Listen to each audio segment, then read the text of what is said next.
We're joined by Aldo Romani and Nancy Saich. No Connery impersonations, please. What's wrong with my Sean Connery? Bond, green Bond. Okay, enough Sean Connery then. Yeah, somebody put it on the title of an article in 2007, in Italy, in fact. My name is Bond, green Bond. My name is Bond, green In Bond. an interview, I had an interview at the time with the Sole 24 Ore, and they put it there. You're listening to the voice there of Aldo Romani. Are we already on? Yes, we're already on. Oh, my goodness. He's a managerial advisor in the Capital Markets Department of the EIB's Finance Directorate. He's he's Mr. Green Bond, but he's also visible outside the bank. If you ever come to Luxembourg, you could come to Boulevard Konrad Adenauer and see him riding on his longboard, which is a big skateboard, every day to work. And he does it rather joyously, waving his arms and with a big smile. We also have with us Nancy Saich, who is the Senior Technical Advisor in Climate and Environment in the EIB's Environment, Climate and Social Office. Nancy started here at the bank as a civil engineer working as a port specialist. And in her free time, you like to do what? I really like to ski. I'm not very fit anymore, but I really love to be in the mountains with my friends and my family and get out on the slopes. It must make you think about the environment and green things. Well, I've heard actually climate change has significantly curbed the banks, not the EIB, because I don't think we do that, but banks in general are not lending to ski resorts below a certain altitude anymore because the climate is becoming unsuitable for these ski resorts. Is that right? Yeah, well, I haven't studied it, but I do notice that as you travel through the lower resorts, you see a lot more closed shops and closed hotels, and I would say that the higher resorts are indeed likely to be receiving new visitors who previously used to go to lower ski stations. What we all think of when we think of skiing is financial instruments. I believe I'm correct in saying that. So let's say let's start by asking Nancy, what is a green bond? Well, I can answer that from the angle of the climate and environment side. It's really a way of making sure that investors' money through a particular vehicle, and Aldo will explain how that all works financially, addresses a real problem in the real world, which is climate change and degradation of environmental systems and biodiversity loss. So by directing money, investors can direct their money to those objectives that they really want to support through a vehicle called a green bond. That's why they're green. First, it's a bond. So what's a bond? A bond is a promise to give you money back if you give money first, with the additional payment of an interest on it, so that the issuer of a bond can use the money for the purposes that he thinks appropriate. Now, let's take, for example, the EIB. We issue, I think, depending on the year, between 60 and 90 billion in bonds. We don't issue specific bonds for,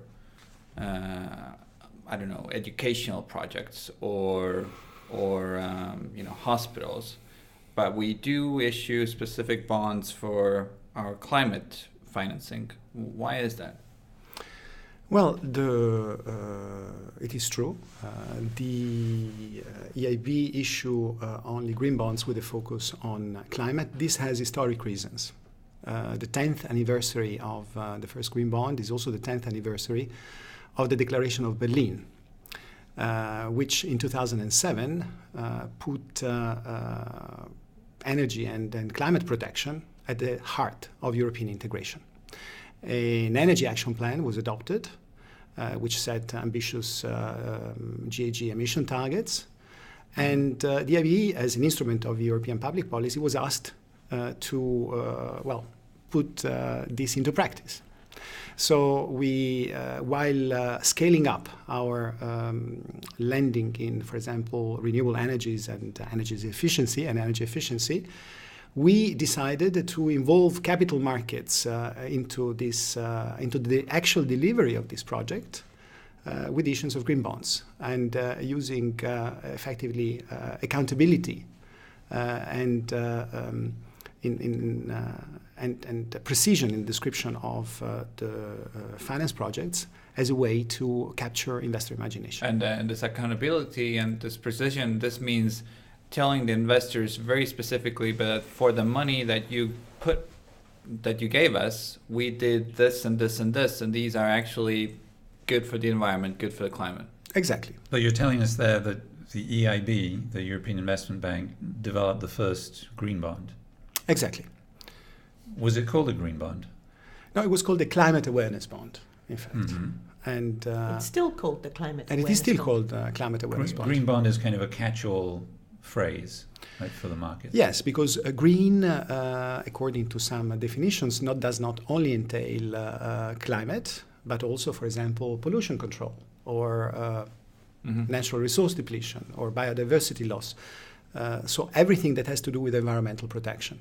About how much does that climate awareness bond or a green bond in general, how much would that cost? Is that something, are we talking about tens of thousands or hundreds of thousands? If I want to buy a green bond, well, can actually, I do that? The first green bond was especially designed to provide even the smallest retail investor in Europe with the opportunity to be part of this project. Oh, really? The minimum denomination was 100 euros. Oh, nice. So we wanted to offer people the opportunity to buy these bonds at their ease and according to their individual circumstances. Nowadays, the normal denomination for a bond of this kind is 1,000 euro. Mm-hmm. But who mostly buys them? Well, basically everybody in the markets. Of course, there are not too many of these bonds around, and institutional investors tend to buy them first.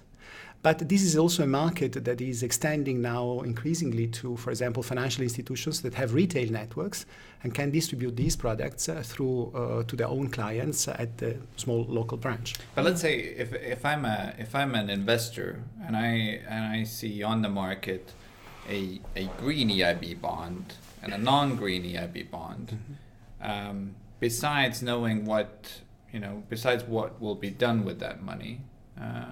What are the differences for me financially? There is absolutely no difference in financial terms or in your rights. Your exposure is to the credit merit of the issuer as a whole. Well, and what about the costs, the yields and things? Are they, is that green more expensive? Do I have to? No, in principle, the price is exactly the same, and so far this has also been the case. It is true that there is more demand than supply. And of course, when there is more demand than supply, you typically have an outperformance of what is in demand. So the investors that are able to buy these bonds have seen these bonds outperform in the secondary market. And this has provided them with a good performance. Mm-hmm. Can I just pick up on something you said, because you talked about the non-green bond? Mm-hmm. I think it's worth mentioning that although green bonds have this specific purpose, there is an increasing interest in normal bonds of any sort as to what is the environment, social and climate governance around those bonds. And that is a very important selling point for the bank's main bonds, that we have very strong structure. Yeah. So I wouldn't say they're non-green. Yeah. Yes, okay, they are not categorized as green, but we have very strict environmental, social and climate standards. And increasingly, this is actually something that investors of all sorts and also rating agencies look at on our normal bonds. Yeah. And we have to show a lot of information about our environmental standards on our normal bonds. Yeah, we wouldn't be financing something, harmful to the environment with our normal bonds. But I still want to understand a little bit the practicalities of how it works. So let's say the EIB is going to be financing a wind farm. So we have to raise the money to finance that wind farm, and we sell a bond. The people who are buying the bond, we tell them this money will all be used to finance a wind farm. Is that essentially how it works? So they know that they get a green investment. Well, specific about green bonds is the fact that the issuer clarifies in advance the features of the activities to which the proceeds of the issue will be allocated. So you don't know necessarily in advance what will be exactly the specific project that will exactly be financed with the monies. But you know that those activities will in any case live up to certain requirements. But is anyone checking up on us? Are there audits being done? What did you actually use the green bonds money for? This is exactly the another crucial component of this product. You do not only have an administration that secures a reliable allocation process, but you also have reporting on what actually happens. It's a matter of delivering on what you have promised. And indeed, increasingly, this delivery is checked and reported on by external independent reviewers. At the EIB, for example, we have submitted our practice, which includes issuance, management of proceeds, and reporting, to an external audit by an independent auditor. Okay. But under the green bond principles, there is a number of different process requirements, if you like, and one of them is indeed to have a different party reviewing what you're doing. And there are different ways that can be done. So different issuers of green bonds can opt for different ways of doing this, but there is a requirement indeed to show to the investors that what you're doing is being checked by somebody. But is there broad agreement between those who are doing the checking externally and between people doing the financing here in the bank and between the investors on what constitutes green, what constitutes climate awareness, what can and cannot be done with that kind of money? Well, there are two aspects to this. There are aspects that are specifically related to the arrangements that are put in place with regard to the product. So, for example, the way in which you indeed allocate those proceeds to the activities that you have told investors you would allocate them to. But there is, of course, the other component of the underlying green substance. And as far as green, there are different opinions also in the market, but not only in the market, in the economy as to what is green. And in fact, what this product has created is a number of questions that in the past 3 years have been posed by capital market participants to experts like Nancy, for example, as to why certain activities can be considered serving certain objectives more than others. This debate is ongoing, and increasingly, for example, at our institution, technical specialists and capital market experts discuss together how to best organize this discussion. Well, let's get to that a little bit, because how do you measure what's saved? In other words, by building this wind farm, this amount of carbon dioxide has not been emitted. How do you measure that? Well, generally, there's a lot of discussion about that as well, but there has been a lot of work to try and establish standards around that. And we work with a big group of finance institutions on these kind of topics, because obviously it's not helpful to investors or indeed any other stakeholders if we're all using different methodologies and publishing numbers based on totally different approaches. So there's been a lot of work. What you're basically normally trying to do is compare what the project's impact is compared to what would have been done without the project. But are you comparing against the worst case scenario? So if you look at a wind farm, you look at the dirtiest way to generate electricity. Well, I think in the past there was a bit of a tendency sometimes to do that. At the bank, we've had quite a strict methodology for a number of years, but a number of other organisations haven't done that greenhouse gas work. And I think they look to players in the market who've been doing this for some time to help lead the work. So there's a number of institutions, we're one, but there are many who've been doing this work for quite a long time. And we actually published for the Paris COP some papers on harmonised approaches for renewable energy, energy efficiency and transport. And that was linked to some other work that we were doing with fee and the other financial institutions on impact reporting for green bonds, because the impact reporting is for our projects and for the green bonds, and the two have to be compatible. Mm-hmm. And I would like to skip in here because you can see a peculiarity of markets at play in this area, which is very positive. In fact, it is a competition at the service of, for example, clarifications with regard to environmental issues. The moment you have a product that permits external stakeholders, investors, to see in detail what you're doing, there is a kind of a disciplining mechanism, because peer pressure all of a sudden comes to play.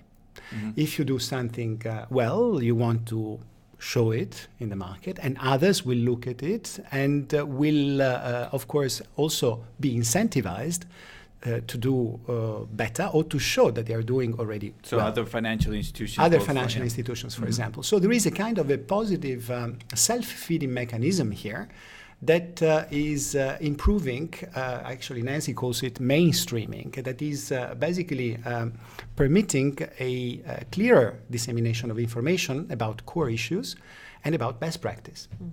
I think it's clarifying two very important things, whether you're talking about climate, as we are, or whether you're talking about environment or biodiversity. What's really important, and what the capital market requirements brings, is a need to clearly define what it is you're going to do with the money in a green bond, and to make that clear by writing it down and sharing it with the investors and the public. And when you do that, it creates, obviously, as Aldo says, a comparison. So then people can discuss, investors can see, how does this purpose of this green bond compare with another one? And the same in impact reporting, in terms of what is the expected impact of these green projects, shall we say. So it's created a drive for more harmonisation and transparency in the definitions, and at the same time, better harmonisation and transparency in reporting of the impacts. Of course, this positive peer pressure mechanism works only on one condition, that you have comparability among what people do. And this is another important aspect of the market contribution that I would like to highlight, because indeed it has led to a discussion about definitions, and people have seen that different issuers, different lenders use different classification systems. So this has highlighted the opportunity of a discussion, or at least a translation between the different classification systems. So there is a trend towards the rediscovery of the opportunity of a common language in green finance. How big is the market now? Well, the market has trespassed this year the 200 billion mark. It has experienced an exponential development in the past 3 years. And what I would like to highlight is that while these amounts are fairly limited vis-à-vis the total amount of bonds that are issued in the world, there are these, how could I say, multiplicatory effects, these leverage effects that are currently at play. And I do very much see the size of this market as an indicator of this greening process that we are witnessing in the economy as a whole. That's 200 billion US dollars or euros. It is 200 billion dollars.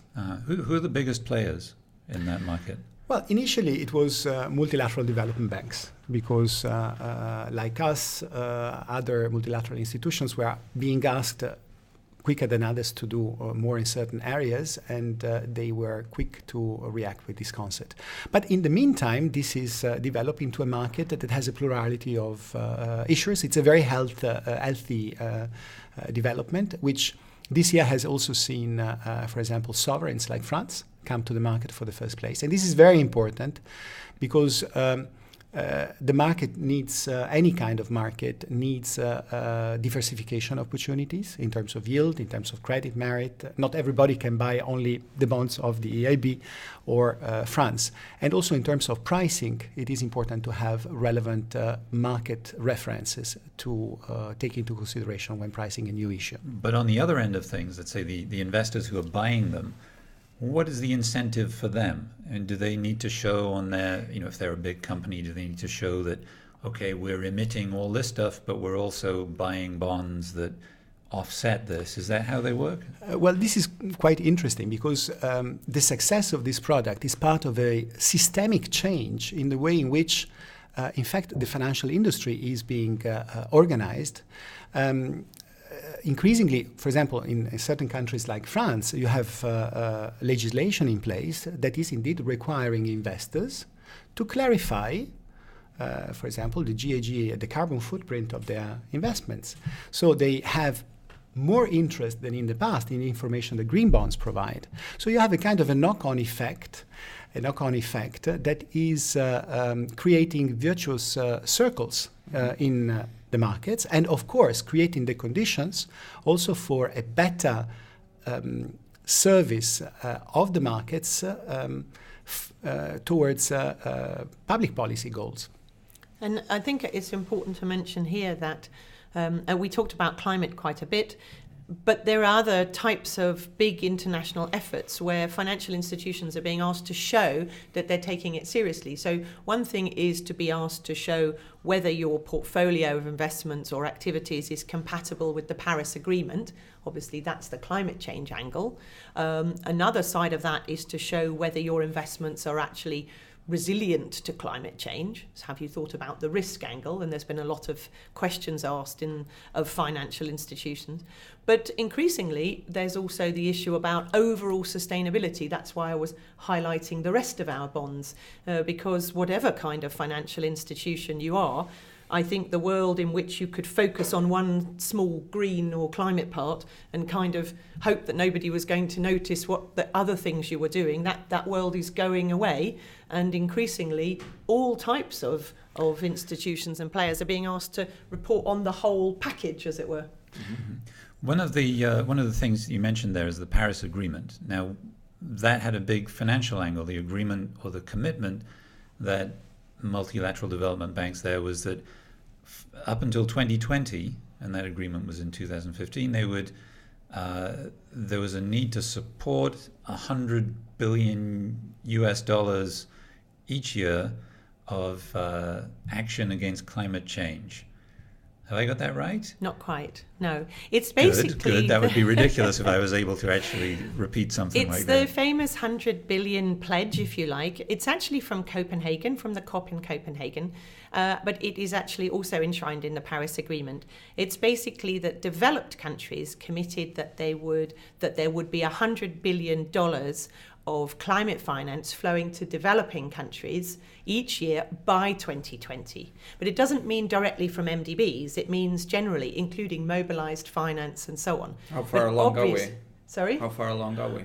Well, we, as the others, were asked to step up for Paris and to show what we were going to do. So we already had quite a tough target, which is to do more than 25% globally in climate finance. But our president, along with the other presidents at Paris, committed to do more to support the 100 billion pledge. So we've set, or the president has set us the goal to go to 35% by 2020 in developing countries. Mm-hmm. And all the other multilateral development banks were also asked and have also committed to do things depending on their mandates by 2020. But obviously not just the MDBs. It's a requirement for the general finance world to do more. The reason I brought that up was not just to show that the only thing I remembered from that fact was, $100 billion a year, was actually to say what role does the green bond market have to play in raising that $100 billion? Well, I think it does have a role to play. I think it has a role to play in two ways. One is literally the money, getting money from investors. And then the challenge is to make sure that you've got projects that are in developing countries, because that's where the projects need to be and where the money has to be flowing to. But by having green bonds and by having these targets, it also means that we have to have projects that we're lending to as well. So it's actually a driver for our lending to show that we are indeed supporting the flow. But green bonds are also a way of investors directing their money towards that aim as well. Do you think, Aldo, that there is a possibility for the market to expand so much for green bonds that it could actually meet that figure by itself? Absolutely. Also because I do not believe in an incremental dimension of these quantities of financing. What I really believe is that there needs to be a reclassification, a greening of what is already there, in fact. And what green bonds are about is indeed understanding what is worth changing in order to strive for certain objectives. And the questions that are being posed are very clear. Which are the activities? Which are the policy objectives? What are the primary measures of the contributions of activities to policy objectives? And if you come to a clearer description of the various parameters, then people will have the opportunity to make their decisions more effectively at the service of those goals. This is the bet and the challenge that we are currently facing, all those that are engaging themselves in this kind of activity. Nancy, some people think climate change doesn't exist. We know a few of them are quite famous, but there are a lot of them. Does that make green bonds in any way controversial? I don't think so. I think at the end of the day, with all due respect to the media, I think the disagreement level is much lower than is portrayed. Basically, you have the IPCC, which is, apart from one or two, all the world scientists who produce regularly these reports to the world's governments showing the way things are going and have been doing for a number of years. I think also the data that we gather now shows that this is happening already, and we are getting better at projecting to a certain extent some of the things that are going to happen. So, I mean, I think that it's not going to have any effect. The very small number of people that are putting out this message are unfortunately influencing people, but I think the main concern is they're really influencing people to be inactive, which is a shame, because actually there's a lot that individual people can do. But there are investors out there who want green bonds because they want to do something, and I think that can only grow. So I don't think it's going to affect the green bond market. Unfortunately, the problem we have at the moment is a question of urgency in terms of climate change, because we have, as a species, not done enough over the last few decades, and now we're really at the point where we need to take it seriously and do things more quickly. So the Paris Agreement is absolutely essential because it brings everybody together. But the issue now is we haven't got a lot of time to really reduce our greenhouse gas emissions. And therefore, we no longer have the luxury of choosing different options. We need to use every instrument available to direct money towards low carbon, climate resilient assets, whilst at the same time supporting biodiversity and environmental protection. So the green bond is a very, very important part of that. We have to do all the things that we can, whether it's lending, mainstreaming, green bonds, all the options need to be on the table. Well, time is also running out for our podcast here. So we'll end it there. Nancy and Aldo, thank you so much for being with us. By the time our listeners actually have this on their devices to listen to, you will, both of you, right, have been at the COP in Bonn, the Conference of Parties, to take the green bond market and other aspects of climate finance to the next stage. So good luck with that. Thank you. Thank you very much. Yes, and we'll see you again next week. So please do subscribe to A Dictionary of Finance and let us know what other terms and concepts you would like to have explained on the show by contacting us via Twitter. I'm at Allartankler, ALLARTANKLER. I'm at EIB Matt.